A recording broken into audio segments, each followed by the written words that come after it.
Yesterday was the 200th anniversary of the Emperor Napoleon's death on the South Atlantic island of St. Helena, and I'm expecting that all of you who've been kind enough to tune into my lecture already noticed that. In this lecture, I will evoke the trajectory of his extraordinary life by talking about some of the gardens that he passed through and the shadows he cast within them. But first, I want to explain why I'm taking such an unusual, some might even say surreal, approach to the life of one of the most important historical figures there has ever been.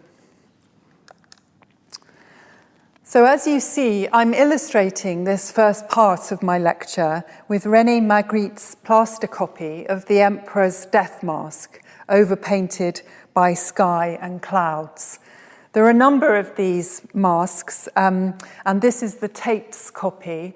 And I'm particularly interested in the title translated into English there, The Future of Statues, since we are all of us now conducting a very important debate about how we commemorate and how we approach the lives of great men in the past.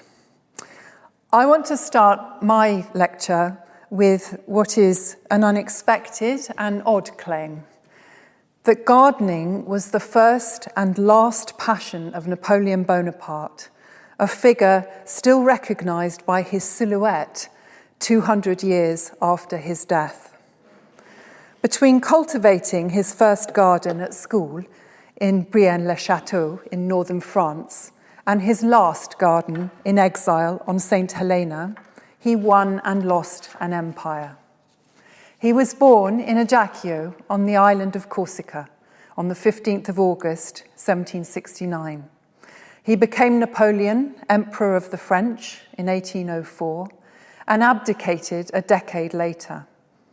In 1815, he escaped from a brief exile on the island of Elba to reclaim his empire for almost 100 days, lost the Battle of Waterloo, and was sent to St. Helena, where he died on the 5th of May, 1821.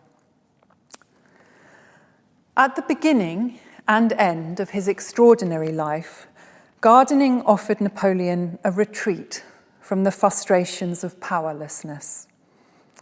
A clever Corsican boy who won a scholarship to a military school in France, he spoke French slowly with a heavy accent.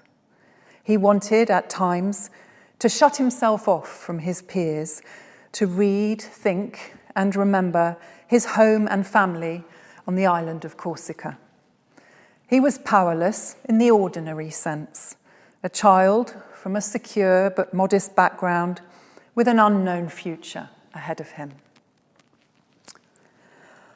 After he was sent into exile on St. Helena at the age of 46, gardening was Napoleon's last burst of activity before he died. On the advice of his doctor, he made an elaborate garden where sunken paths helped him evade the surveillance of the British Guards. He swapped his iconic beacon hat for a battered straw one and set about cultivating the only patch of ground remaining to him. His interactions with the natural world at the end of his life resonate with those of every man or woman who enjoys gardening in retirement or in retreat from the stresses and strains of the world. But Napoleon was no everyman. Earlier in his life, his relationship with nature was determined by his ambition.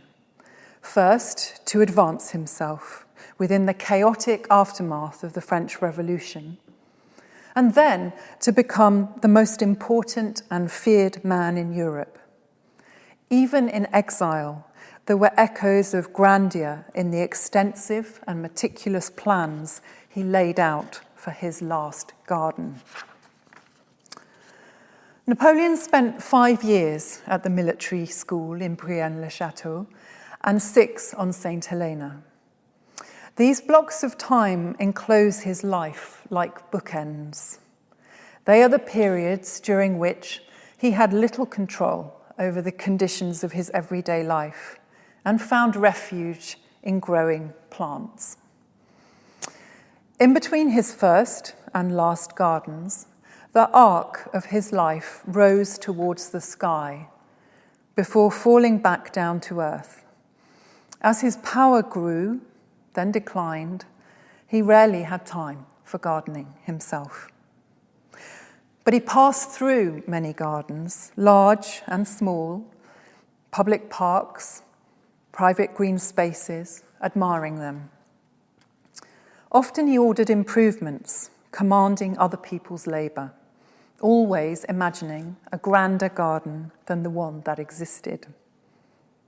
He was a garden watcher and enthusiast, alert to the science and art of cultivation. He valued gardens as places to walk in at his own pace, as he reflected on the frenetic events by which he hoped to secure the future of France. For someone almost always in motion and in a hurry, more often at war than not, gardens offered rare opportunities for calm and pleasure. They were a counterpoint to the many battlefields, discrete settings in which the terrain and the weather were as important as they were in combat, but for creative, not destructive purposes. On two significant occasions, one at the start of Napoleon's career, the other at the end, a garden became a battlefield and the distinction was lost. The first was the Tuileries Gardens in central Paris, where in 1792 he witnessed the massacre of Louis XVI's Swiss Guard and the fall of the French monarchy. The second was the walled garden of Hougomont at Waterloo. In both these gardens, the piles of dead and mutilated bodies formed a terrible contrast with horticultural attempts to impose order on the natural world. Napoleon wanted to impose order on France and dreamed of expanding the nation's territory within Europe and beyond. In 1802, when he was first consul and not yet emperor, Samuel Taylor Coleridge described him as poet Bonaparte, layer out of a world garden. Almost a decade later, despite his dismay at the violent outcome of Napoleon's power, Coleridge proposed a series of lives from Moses to Bonaparte, of all those great men who, in states or in the mind of man, had produced great revolutions, the effects of which still remain and are, more or less, distant causes of the present state of the world. Napoleon epitomized the ideal of a self-made man, the corporal from Corsica who came to rule over Europe and crowned himself Emperor of the French. His authority was not inherited, but hard-won through military and political genius. His rise to power would not have been possible without the French Revolution. But when he made himself hereditary ruler of France, he betrayed the revolutionary ideals that gave him his first opportunities. As a biographical subject, Napoleon has always attracted great male writers who identify with him. Walter Scott travelled to Paris to interview Napoleon's former colleagues and published The Life of Napoleon Bonaparte, Emperor of the French, in 1827. Thomas Carlyle, who declared that the history of the world is but the biography of great men, included Napoleon in On Heroes, Hero Worship and the Heroic in History in 1841. But as David Sorensen has pointed out, Carlyle's attitude to Napoleon was ambivalent. Sometimes he characterised him as our last great man. At other times he criticised him for grandiose Dick Turpinism, revolutionary madness, and unlimited expenditure of men and gunpowder. Ultimately, he saw Napoleon as a reckless gambler whose immense temporary success ended in him losing his last guinea. Carlyle asked that Napoleon be judged according to what nature with her laws will sanction, to what of reality was in him, to that and nothing more. On Heroes, Hero Worship and the Heroic in History was published the year after Napoleon's remains were brought back to Paris from his modest grave on St. Helena to be interred in Les Invalides in a sarcophagus and setting worthy of a world-changing emperor. In 1842, a year after Carlyle's book was published, Charlotte Brontë, aged 26, went to Brussels to improve her French. 16 kilometres from Waterloo, she wrote a short essay on the death of Napoleon, which began by asking, how should one envisage this subject? With a great pomp of words or with simplicity? She distanced herself from the great orators, writers, and politicians, and set out from the perspective of the ordinary person, for whom Napoleon would always be a soldier of fortune. This is a quote from Charlotte Brontë's essay. Let her then approach with respect the tomb hollowed out of the rock on St. Helena, and while refusing to bow down in adoration before a god of flesh and clay, preserving her independent, though inferior, dignity of being, let her take care not to cast a single word of insult at the sepulchre, empty now, but consecrated in the past by Napoleon's remains. Charlotte Brontë contrasted the glory of Napoleon, which grew overnight like Jonah's vine, to the glory of the Duke of Wellington, which grew like one of the ancient oaks that shade the mansion of his fathers on the banks of the River Shannon. Wellington was her hero, but Napoleon, the outsider, the young soldier, with nothing behind him but courage and talent, was closer to her own experience of the world. On the 4th of August, 1843, the teacher she was in love with gave her a fragment of Napoleon's coffin from St. Helena, which had been given to him by a friend who had been Napoleon's nephew's secretary. She turned it over in her hand and reflected that we all have only the idea of Napoleon we are capable of having. There are no definitive biographical portraits, only one person looking at another, mediocrity looking at genius, perhaps, and casting a cold eye. Bronte's cold eye inspired me to write about Napoleon. What are you going to find to say that hasn't already been said? An older, male, supportive, but sceptical colleague asked at the outset. But if there are no definitive biographical portraits, no final word or conquest of another person's life, then there is always something new to say, no matter how many regiments of biographers have marched across the same ground. Napoleon is the most masculine of subjects, and very few women have written his biography, a fact that would have pleased him. He condescended to and dismissed bookish women of the time, especially the novelist and liberal political theorist Madame de Staël.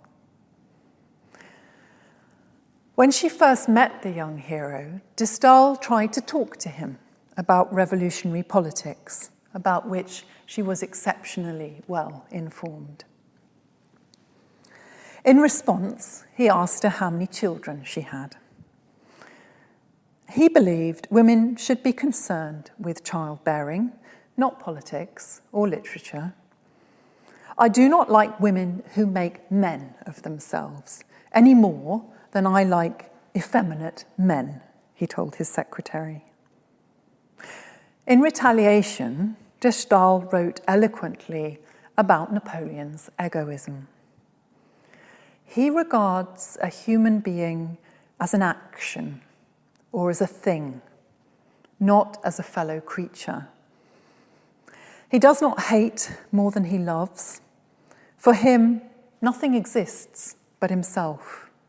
All other creatures are ciphers. A shadow is a dark area or shape projected by a body coming between rays of light and a surface. Napoleon was often compared to the sun, and his first wife, Josephine, adopted the heliotrope as her emblem with the motto "Vers le soleil," towards the sun. And yesterday, Macron ended his address to the Institute on celebrating the bicentenary of Napoleon's death with the claim that the sun of Austerlitz still shines. But in this lecture, Napoleon is not the sun. Instead, he is firmly situated within the natural world. He is seen by tracing the shadows that he cast over the lives gathered around his, and the shadows that he threw across the lawns of specific gardens, a brooding and mysterious presence. Napoleon's shadow, unlike his instantly recognizable silhouette, is not singular or monolithic. The enormity of what his life meant for France, Europe, and the world cannot be disputed. But is his shadow great or monstrous? There are many thousands of books about him, and almost all of them come down on one side or the other of this question. Rather than weighing Napoleonic questions or reconstructing the motives behind his world-changing actions, I have set out to ground his life by situating it in a series of gardens where the shadows he casts are various and changeable, plural, not singular. So I'm going to go through now some of the gardens that I am going to talk about. I've already mentioned this one. This is the Tuileries Gardens, where in August 1792, when he was a young Republican soldier, Bonaparte witnessed the fall of the French monarchy. Later in life, he told his brother Joseph that the carnage he saw in the garden that day affected him more profoundly than any of the subsequent battles he participated in. Around 900 Swiss guards attempted to protect the royal family from the revolutionary crowd. 150 of them had already accompanied the king on his sad walk across the garden to the Legislative Assembly, where he resigned his crown. As he left the Tuileries for the last time, the king remarked that the autumn leaves were falling early that year. The rest of the Swiss Guard remained at the now empty palace. Despite having cannon and ammunition, hundreds were slaughtered in the Tuileries Gardens. This was because they had received the order from Louis XVI to lay down their arms and return to their barracks. The contrast between the geometrical precision of the garden layout, with its neat, symmetrical topiary, and the corpses of the dead and dying, was shocking. The Tuileries Gardens dated back to the mid-16th century, the time of Catherine de' Medici, wife of Henry II of France, mother of Francis II, Charles IX, and Henry III. 100 years later, the garden designer, André Lenotre, transformed them into a formal garden in the French style, known as jardin à la française. Favouring straight lines and symmetry, typically including long avenues of trees, often chestnuts or elms, and closely cut hedges of privet, Lenotre's garden reflected the orderly triumph of man's will over nature.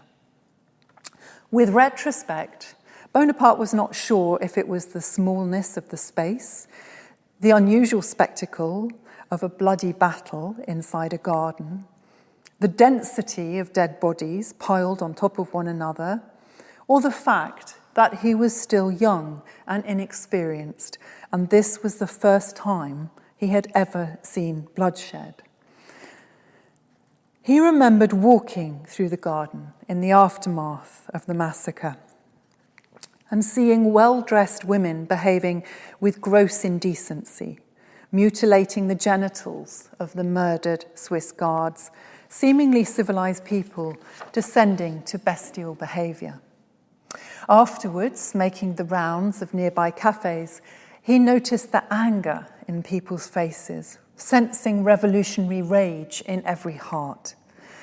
He thought he caught people looking at him with hostility and defiance, as though he was somehow suspicious for remaining calm and not sharing their anger. He was, more likely, in shock, unsure of his future and of what to think in the midst of the revolution. But the sense that the crowd might suddenly turn on him, as it had turned on the king and his Swiss guards, never left Bonaparte. It only got stronger, more plausible, and haunting over time. So here is our next garden, which is the Jardin des Plantes. This is a garden at the heart of revolutionary Paris, on the left bank of the River Seine, a botanical garden. Before the revolution, it was the Jardin du Roi, the King's Garden. Louis XIII's doctors established it in the mid-17th century to grow medicinal plants. Later, the Comte de Buffon transformed it into one of the greatest gardens in the world. For 50 years, until his death in 1788, the year before the revolution began, Buffon planted, propagated, and researched in the garden. Bonaparte was introduced to it through his friend, Jean Andoche Junot, who became his aide-de-camp during the siege of Toulon in late 1793. Junot's uncle, the Bishop of Metz, was a distinguished naturalist and a close friend of Louis d'Aubenton, who had been demonstrator of the King's Cabinet of Natural History under the old regime, and was charged with establishing a modern museum, the National Museum of Natural History.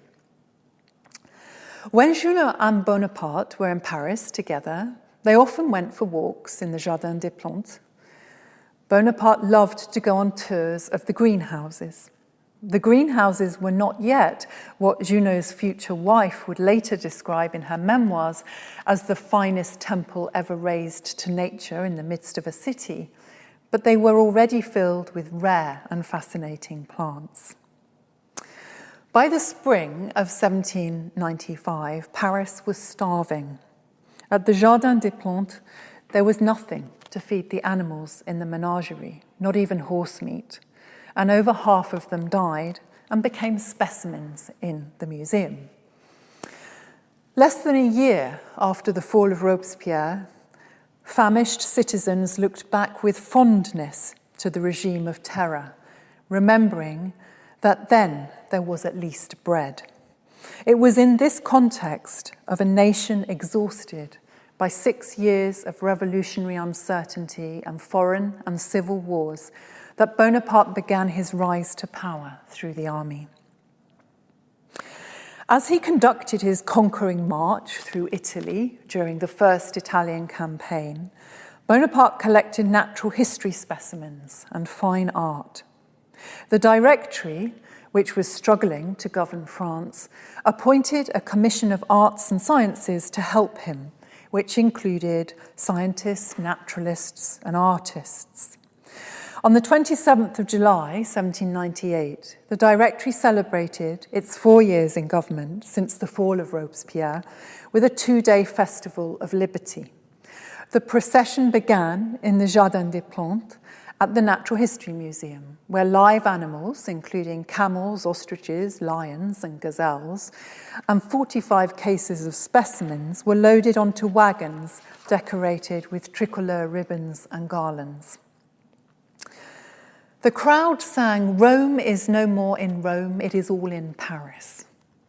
Without Bonaparte's conquests, Rome would still have been in Rome, and there would have been no loot to parade.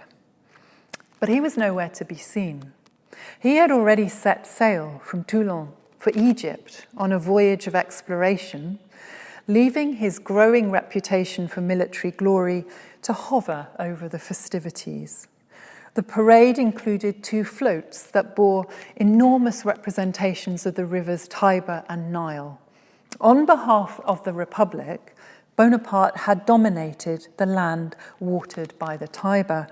Next would come the land watered by the Nile. So, now we go to Egypt, and we find that in Cairo, Bonaparte discovered a newly built, freshly furnished palace that seemed almost to be waiting for him. This was the palace of Al-Afi Bey on Azbakia Square in western Cairo. The Azbakia area, close to the lake, filled by the Nasiri Canal during the annual flooding of the Nile, had been gradually rebuilt after a fire in 1776. The Alfi Palace was on the waterfront and had just been finished according to the owner's taste when Bonaparte arrived. The palace he appropriated had a very large garden, which became known as the Garden of the General-in-Chief. He compared it to the gardens of nunneries in Italy, full of magnificent trees, great arbours, the most glorious grapes in the world, but completely lacking in paths and alleys. He ordered improvements, arranging for the installation of walkways, marble basins and fountains, grafting French features onto the existing garden. In his memoirs, he claimed that the natives of the East are not fond of walking. To walk when one might be sitting appears to them an absurdity, which they can only account for from the petulance of the French character. He did not mention that before his time, the waterfront of the Alfi Palace had been a public promenade. Bonaparte had a lifelong interest in science and was deeply proud of his election to the National Institute that had been created by the Constitution of 1795 to replace the Royal Academies which existed before the Revolution. He boasted that he provided Parisian circles with a remarkable spectacle. The young general of the army of Italy in the ranks of the Institute discussing profound metaphysical matters in public with his colleagues. He was determined to establish a new branch of the Institute in Egypt. And this is what we see illustrated here with Bonaparte right at the centre of his group of savants, scientists and artists who have gone with him. So for the purpose of establishing the new institute, 2 more palaces were appropriated, those of Qasim Bey and Hassan Bey Kachef, surrounded by beautiful gardens in the Al Nasiriyah quarter, about 2 kilometres east of Bonaparte's headquarters in Cairo. At the time, the vast walled gardens bordered by countryside stretching towards the Nile were already divided up in the manner of agricultural fields and planted with willows and a variety of crops. There was a complex system of canal irrigation and cascades of water several stories high. These waterfalls were surrounded by pavilions and terraces shaded by trees. Qasim Bey had opened his magnificent garden to the public, so there were coffee houses, seating areas, and latrines for general convenience. Everything was confiscated and converted into the new institute, the main purpose of which was to foster the spread of enlightenment and knowledge in Egypt.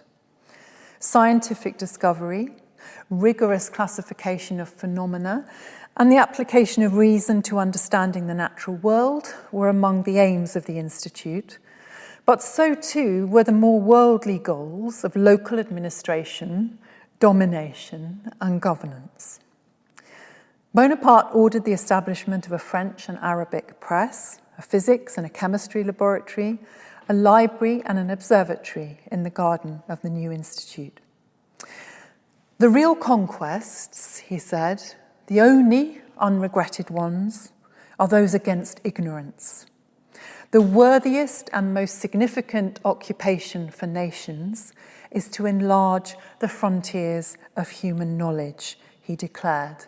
And yesterday, Macron began his address to the Institute in Paris with this quote, which was itself a quotation from Napoleon's first speech to the Institute when he was elected. The chronicler and scholar Abd al-Rahman al-Jabati visited the Institute and was shown the library, the many books on Muslim history and science, and saw the efforts the French scholars were making to learn Arabic. He was also shown the laboratories and the observatory. The vast walled garden of the Institute covered approximately 30 acres. The scholars could walk in it deep into the evening, admiring the beauty of the sky, the perfume of the orange trees, the mildness of the temperature. "It is our garden Academus," Saint-Hilaire wrote proudly to his father. Writing to his wife, the mathematician Gaspard Monge described the garden of the Institute after it had been flooded with the waters of the Nile as charmingly verdant, almost an earthly paradise, soon a fully fledged botanical garden filled with animals and vegetable curiosities. It was considered a realization of the highest goals of the Enlightenment. But in strong contrast, the scholars were dismissive of other gardens that they found in Cairo. In the description of Egypt, the cartographer Jomard recorded that there were 22 important gardens in the city, but warned readers not to imagine gardens in the European sense. Instead, these gardens, according to Jomard, were more like plantations, consisting of dense shrubs and vines, bananas, orange and lemon trees, acacias and sycamores. He echoed Bonaparte's complaint that Egyptian gardens were not designed for walking in, but for enjoying from a seat inside a trellis-covered kiosk. Now we come to Malmaison. This is the house that Josephine bought before Bonaparte returned from Egypt, and it became their marital home. The previous owner, a wealthy financier, had had a garden of great beauty laid out in the English style. The designer, Jean-Marie Morel, was a leading advocate of the Jardin à la Anglaise and the author of a tract on theories of gardens published in 1776. Instead of the strict formality of the traditional French style, which Napoleon much preferred, the Jardin à l'Anglaise included winding paths, asymmetric plantings, groves, lakes, and follies. When Josephine bought the house of her dreams, she was determined to make an even more enchanting English garden than the one that had existed before the Revolution. As Bonaparte's power grew, so too did Josephine's ambitions for her garden at Malmaison. She wanted it to be the most beautiful and curious garden in Europe and a rival to the best botanical gardens in the world, Kew in London and the Schönbrunn and Belvedere gardens in Vienna. As the wife of the first consul, Josephine often demanded plants from the Jardin des Plantes, but the exchange was not one way. From the beginning, there was close cooperation between Malmaison and the Natural History Museum, enthusiastic sharing of samples and botanical knowledge.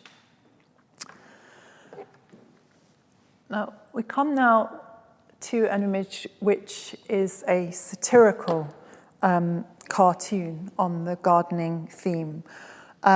This is from 1802, when Britain was France's only unvanquished enemy.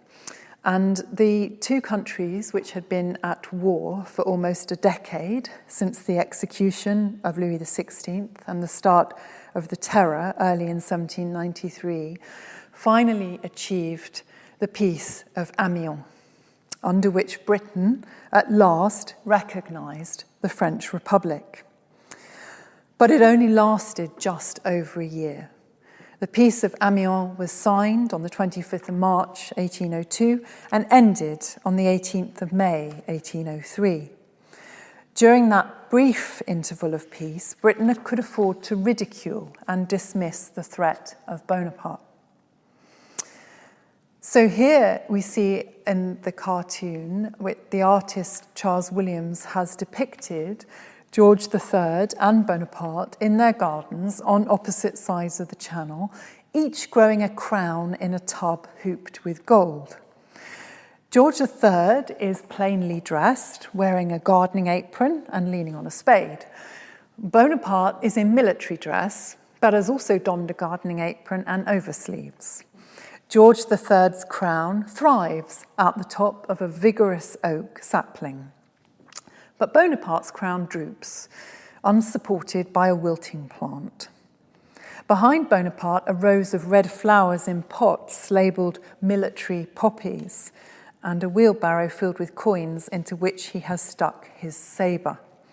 On the side of the wheelbarrow is written, "This is manure from Italy and Switzerland." The caption above Bonaparte's head reads, "Why, I don't know what is the reason my poppies flourish charmingly, but this Corona imperialis is rather a delicate kind of plant and requires great judgment in rearing." George III, pointing to his healthy crown, replies, "No, brother gardener, though only a ditch parts our grounds, yet this is the spot for true gardening. Here, the Corona Britannica and the heart of oak will flourish to the end of the world." At this time, Madame de Staël noticed how monarchical institutions were rapidly advancing under the shadow of the Republic. There was now a Praetorian Guard, crown diamonds had been used to decorate the first consul's sword, and his dress, covered with gold, echoed the old pre-revolutionary regime. He seemed to her a parvenu, with all the audacity of a tyrant. Within a year, de Staël's outspokenness would result in Bonaparte exiling her from Paris for a decade, insisting that she stay at least 40 leagues away. And now we're going to talk about the imperial gardens, which in many respects are fantasy gardens or projected gardens. So Napoleon was advised by Dominique Denon, director of the museums in Paris, that the most useful thing he could do in Rome was to create a salubrious space in the centre of the city. He suggested a vast garden to include the Capitol, the Forum and Palatine, stretching as far as the Oppian Hills. The ancient monuments, Rome's sole resource, would be spectacular ornaments in such a garden. Denon thought the cost would be around 3 million francs. He knew that Napoleon was particularly keen to create jobs for the poor who had been left vulnerable and without sustenance by the closure of convents and the end of old religious practices. In just 3 or 4 years, Denon reassured Napoleon, he would have done more for the Romans by creating this vast garden than the popes had ever done. In Paris, meanwhile, Napoleon wanted to build a new forum to rival that of ancient Rome. For many years, there had been talk of connecting the Louvre to the Tuileries Palace to make a larger centre of government at the heart of the city. The construction of the Rue Rivoli, running parallel to the Seine on the other side of the palace gardens, was part of this plan. Begun in 1801, when Napoleon was first consul, named after his most dramatic victory in the First Italian campaign, the road opened up a direct route between the Place de la Concorde and the Tuileries Palace and the Louvre. As Napoleon's power increased, his architects, Charles Percier and Pierre Fontaine, joined in sincerely with his dreams of urban planning, delighting especially in the idea of redesigning the space around the Tuileries Palace and removing the traces of the Terror. In 1806, Fontaine noted in his journal that it was still possible to see holes made by cannonballs and the date 10th of August 1792 inscribed on the facades near the Place de la Carrousel. Percier and Fontaine's main achievement was the Arc de Carrousel, situated between the Louvre and the Tuileries Palace, celebrating the Battle of Austerlitz. It was consciously modelled on the arches of Septimius Severus and Constantine in the Roman Forum. The emperor hoped that aside from the aesthetic benefits of opening up the Place du Carrousel, getting rid of ramshackle buildings and a narrow street so close to the Tuileries where plotters could hide would increase security. After the birth of his son, known as the King of Rome, on 20th of March 1811, Napoleon planned a new enormous palace and garden on Chaillot Hill, on the north bank of the River Seine, between Versailles and Paris.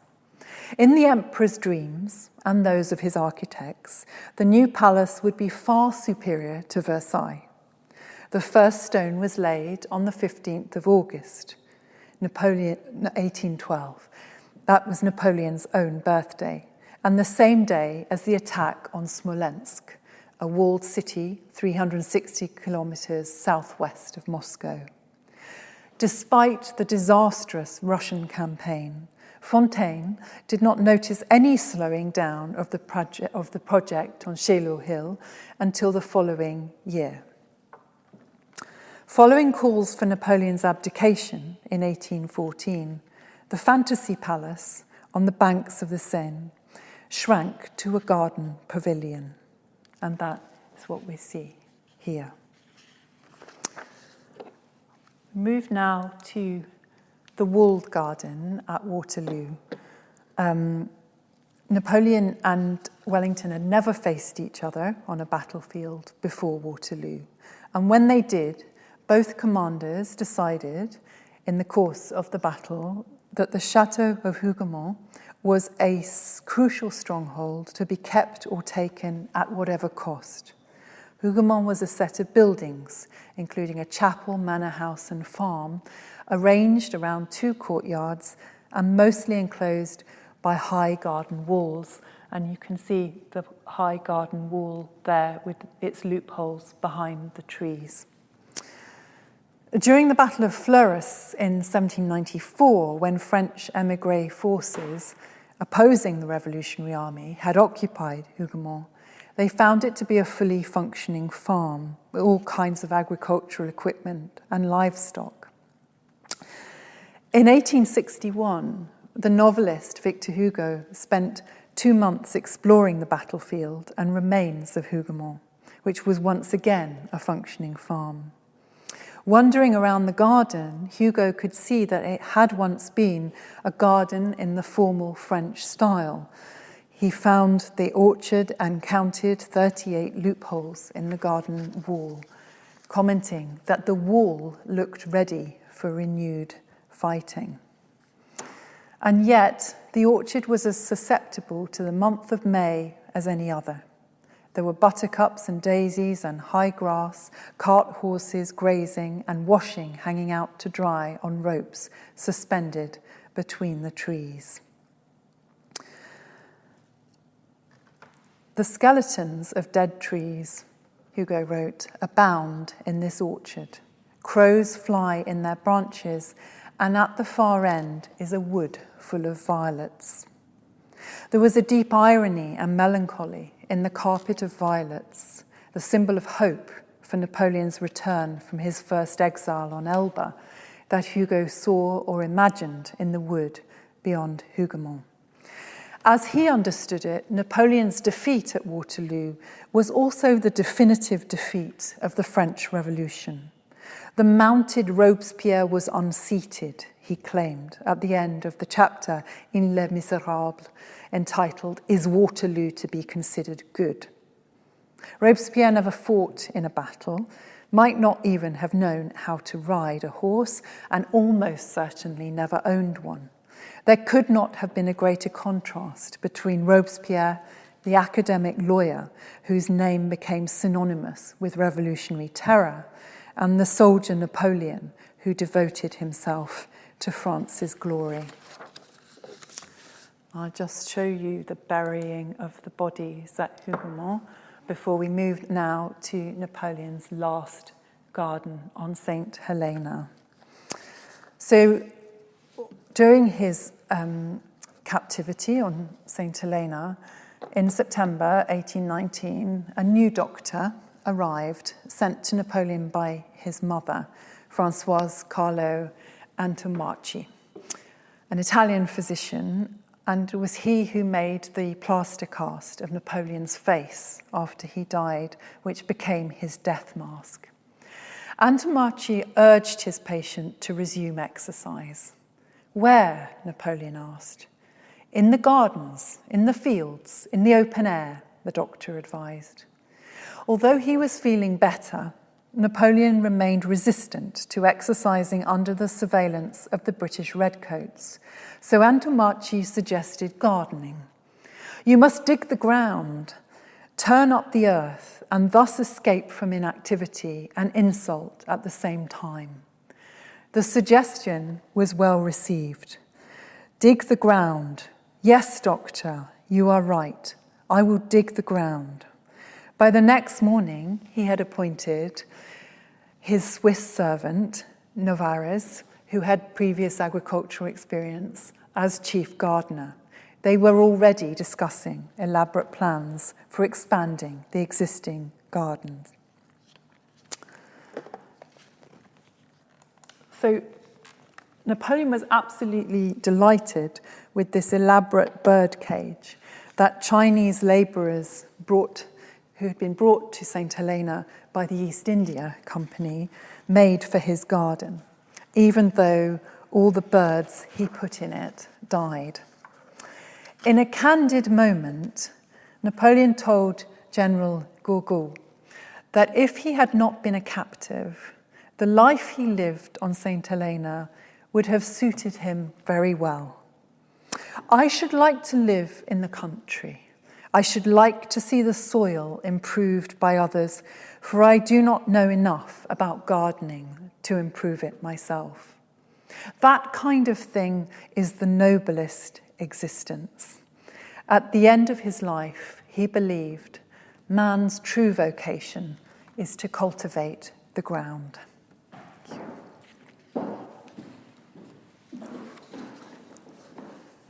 Dr. Scurr, thank you so much. Really fascinating lecture, different way of looking at the man. Yeah, there's been some interest online. I hope you won't mind answering a few questions. Of course. The first one is kind of a general one, an overview. You've talked about the incongruity of violence in the first garden in 1792 and at Huguemont. Given the extent and nature of his directed changes to the gardens, do you think that they were seen by Napoleon as a different way of ensuring his long-term legacy? So I don't think Napoleon saw his legacy in the effect that he was having on even the grandest of the gardens. The best candidate for that would have been the imagined or planned palace for the King of Rome. Certainly, he at that point was very interested in finding out, what is the grandest palace that has ever existed, what was the best of the residences that the Roman emperors had, what were the best in his contemporary time.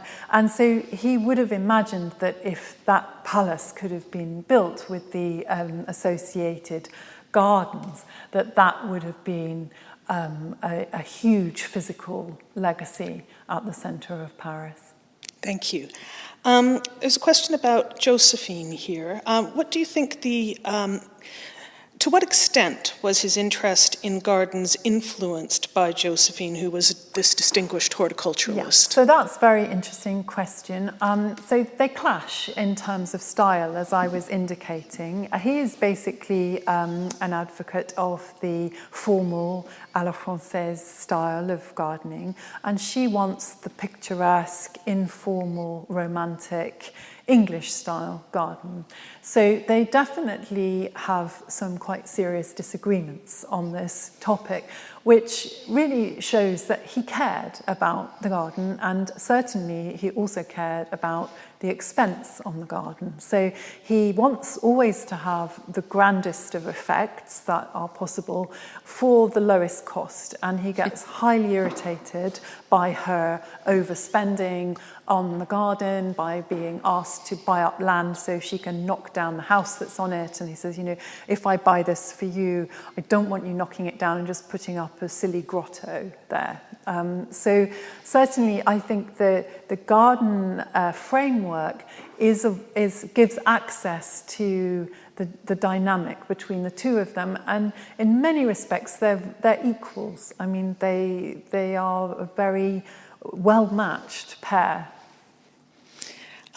This is a question that might be a bit specific, but let's see. How did Lee and Kennedy in Hammersmith physically get plants to the Empress Josephine at Malmaison during and post the treaty? Yeah. Who would have arranged the shipping and the details of that? Yeah, that's really very important and very interesting, because it's absolutely right. They did manage to get those plants through, even when there were blockades, and even when there was a sort of complete embargo on movement through those waters. Nevertheless, the orders came through to allow the botanical specimens to come for Josephine. So there's also a sort of network of spies and people who are prepared to carry messages between the two. So it's very interesting that of all the things that are controlled and ceased, that exchange of plant matter seems to have continued. This may be a related question. One of our audience members has said, I heard the Emperor's roses had free passage. Is that true? Well, yes, they're really Josephine's roses, actually, and that is related to exactly what I was saying. That, I mean, they can. I mean, goodness knows what else came with the plants. You have to wonder. Were any plants named in honor of Napoleon, and if so, were these grown in his later gardens? So there are plants named after, roses named after Napoleon and Josephine, but they're later. They're sort of remembering them really rather than in their time. So there's a very special rose, the Chapeau Napoleon, because it has like a conker encasement around the buds before they come into flower, and that conker encasement looks a little like the Bicorn hat, so that's his. And then, of course, there's the other roses named for Josephine. There are several of them. Souvenir de Malmaison is one, and the Empress Josephine another. Another question about memorialization through plants, I guess. Did passing sailors take cuttings from the willows around his grave as relics? Yes, absolutely, they did, yes. So, those willows become sort of part of the myth and a part of the sense of the grave on St. Helena. There's even a description of one of these willows having being blown over, because obviously the climate is harsh there, and impaled on a spike. And the person who observes this says, it's as though out of grief the willow was committing suicide around the grave. But they do bring back to England, I'm sure other countries as well, cuttings and from those willows, and then of course they are replaced. I mean, the willow doesn't last for so long, so they've been replaced.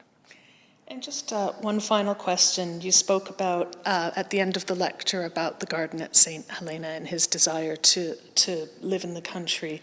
Do you think that this final garden gave him peace and solace? No, because it was such harsh conditions apart from anything else. I mean, it's very poignant. I mean, they couldn't get enough water for the roses. He has big ambitions of, moving oak trees around and, all kinds of grand schemes. And the reality of the situation is that it is a very, very high altitude, very, very harsh climate. Although saying that, I mean, the remains of the garden have been looked after, and indeed, there is a project to restore them, especially the sunken paths that he had set out. So when they go back to bring Napoleon's body back to Paris, the people who go already see that since he died, so in that 20-year or so period, the garden as they remembered it has completely disappeared. Thank you very much. Thank you for your generosity in addressing the questions from our audience and for your lecture today. I think I can speak for everyone when I say that it was just wonderful. Thank you. Thank you. And thank you to our audience for attending this afternoon. May I encourage you to join us again this evening for a very different lecture from the Gresham Professor of Law, Professor Leslie Thomas, QC. Excuse me. Should the state be more candid about sudden death? So please do join us this evening. Thank you very much.